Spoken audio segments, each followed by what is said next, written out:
Hello, hello, hello, hello, hello, hello, hello, hello. It's Yay, aka MODISHYE. And today, it's time for us to discuss my Unpopular Opinions Nigerian Boarding School edition.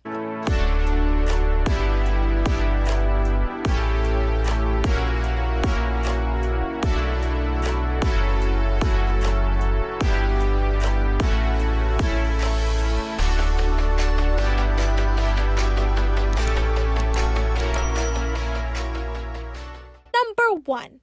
Just because your child attends boarding school does not mean your job as a parent is on hold and resumes when the child comes home for breaks, weekends, and etc. Yes, I'm starting off pretty deep.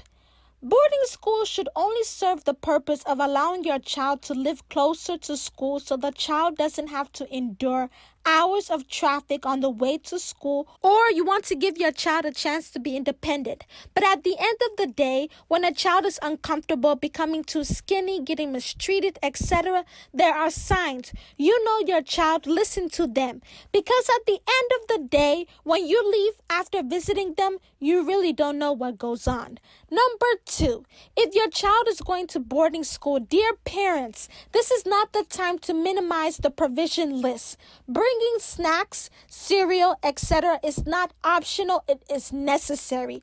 Boarding school, especially the one I went to, was pretty good, but the food portions could have been more. Thankfully, a lot of the people that I lived in the dorms with didn't eat their food, so there were leftovers. But what if that wasn't the case? If I said I would like you to bring 2 boxes of cereal, please bring those 2 boxes of cereal. I mean, I know how to ration, but I can't ration what I don't have. Number 3, respect yourself if you want to be respected.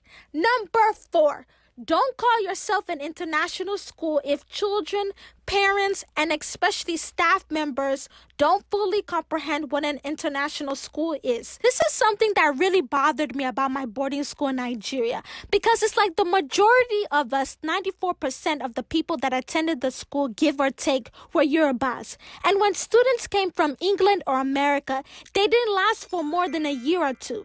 Now, many factors could have contributed, obviously, but I would have been fine if the school removed the word international and just called it a secondary school.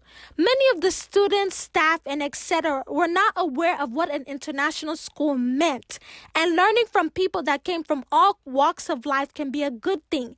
It was to the point that many believed the lies that foreign countries, especially England and America, have no problems, when in reality, that is far from true. And I think maybe, just maybe, if the school strived more to educate their students on how that was far from true, and instead embrace students from all over and reinforce standards such as no entitlement or mockery because of the pronunciation of words, dressing, handwriting, etc., the environment could have been more international friendly. That leads to my 5th unpopular opinion that I have concerning my Nigerian boarding school, which is I don't know why racism, slavery, and other historical events were not discussed in the classroom. Yes, it's shocking. What I hear on a daily basis, and I certainly agree with the things being said, is that history classes in America are not really digging in and explaining that racism is not the thing of the past, because it still occurs on a daily basis, whether the media covers it or not. At my boarding school, slavery, the Atlantic slave trade, Harriet Tubman, Madam C.J. Walker, and other influential Black leaders were not once mentioned. And I strongly believe if the honest truth was discussed, just maybe some of the ignorant people will look at America very differently. Don't get me wrong. The United States is full of opportunities. Electricity is readily available when you pay your bill. Roads are less bumpy when the city is reminded of their jobs, and etc. But the fact is, Black people and people of color are not seen equal to the white people. As a Black person, you have to go above and beyond than your peers, and sometimes that still does not get you a seat at the table. Hence, black and brown people have created their own tables. Equality, yeah, that thing our ancestors died for is still not being recognized or seen in the country that many Nigerians idolize the most. And I'm sick of people believing that this country has no flaws. Number 6, stop calling America America. If you notice, I said the United States in my last unpopular opinion. There are 2 continents that have America in it, North and South. Oftentimes, my boarding school will talk about North America, but it's very hard to distinguish which America you're talking about when we're talking about issues such as corruption, poverty, because if you think those things only exist in South America, you are sadly mistaken, and you better think again. Number 7, I think grooming rules for both girls and boys should have been enforced more. This is not specific to my boarding school, but in general, I absolutely despise when boys leave their pinky nails to grow longer than the rest of their nails. I didn't understand it back then, nor do I understand that concept today. Stop it. And I think women should have been able to wear at least clear nail polish on their fingers. This is regarding my boarding school. If they were so worried about nail polish being a distraction, then clear should have been allowed for senior students at least. Number 8, I liked the idea of everyone wearing a uniform. Was I a fan of the design, the colors? No. But I liked how I knew what I was wearing Monday through Sunday. Number 9, the generator should have been all night, all day, and every day.